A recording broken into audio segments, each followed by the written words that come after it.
Hello everyone, welcome to అమ్మా diaries 89. ఈరోజు మన కిచెన్లో పొటాటో ముందుగా బాయిల్ చేయకుండా mixed vegetable Puri curry and గోధుమ పిండితో పఫీ పూరీ ఎలా తయారు చేయాలో చూద్దాం. ముందుగా మనం పిండి ప్రిపేర్ చేసుకుందాం. దానికి 1 కప్పు గోధుమ పిండి తీసుకొని అందులో చిటికెడు సాల్ట్ యాడ్ చేసి మిక్స్ చేసుకోవాలి. తర్వాత కొంచెం ఆయిల్ యాడ్ చేసి మిక్స్ చేసుకోవాలి. ఇలా మిక్స్ చేసిన పిండిలో కొంచెం వాటర్ యాడ్ చేసుకుంటూ పిండిని మిక్స్ చేసుకోవాలి. చూసారు కదా, పిండి ఈ కన్సిస్టెన్సీ వచ్చేంత వరకు మిక్స్ చేసుకొని మూత పెట్టి పక్కన పెట్టుకోవాలి. పూరీ కర్రీ కోసం స్టవ్ ఆన్ చేసి పాన్ పెట్టుకొని ఆయిల్ యాడ్ చేసుకోవాలి. అందులో 1/2 స్పూన్ జీరా యాడ్ చేసుకోవాలి. ఆవాలు మీరు కావాలంటే యాడ్ చేసుకోవచ్చు. ఇప్పుడు సన్నగా తరిగిన ఆనియన్, 2 పచ్చిమిర్చి, పొటాటో, క్యారెట్ మరియు బీన్స్ యాడ్ చేసి ఒకసారి మిక్స్ చేసుకోవాలి. ఇలా మిక్స్ చేసిన తర్వాత 1 స్పూన్ సాల్ట్ యాడ్ చేసుకోవాలి.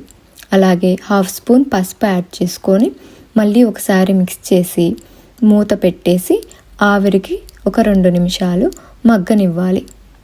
2 నిమిషాల తర్వాత మూత తీసి ఒకసారి మళ్ళీ వెజిటబుల్స్ అన్నీ మిక్స్ చేసుకోవాలి.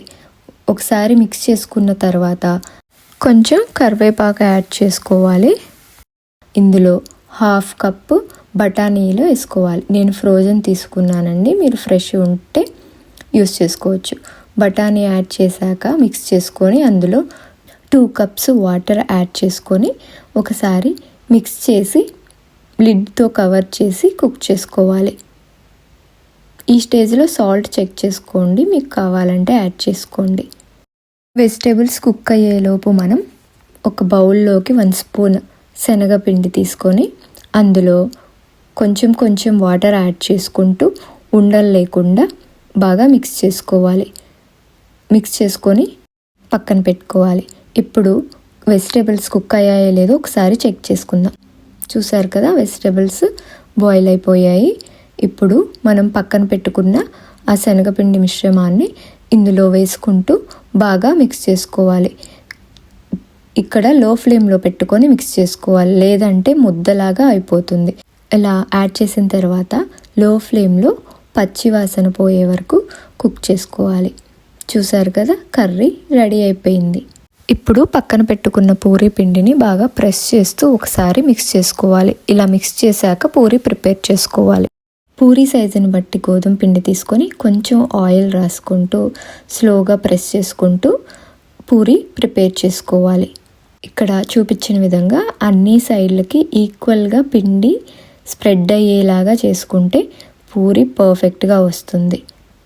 ఇలా ఒకసారి ట్రై చేయండి. మనకి పూరీ ప్రెస్ అవసరమే ఉండదు, సింపుల్గా అయిపోతుంది. ఇలాగే అన్ని పూరీలు ప్రిపేర్ చేసుకోవాలి.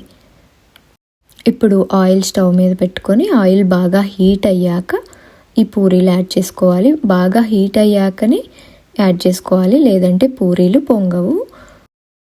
చూసారు కదా, సింపుల్గా పూరీ అండ్ కర్రీ ఎలా రెడీ అయ్యాయో.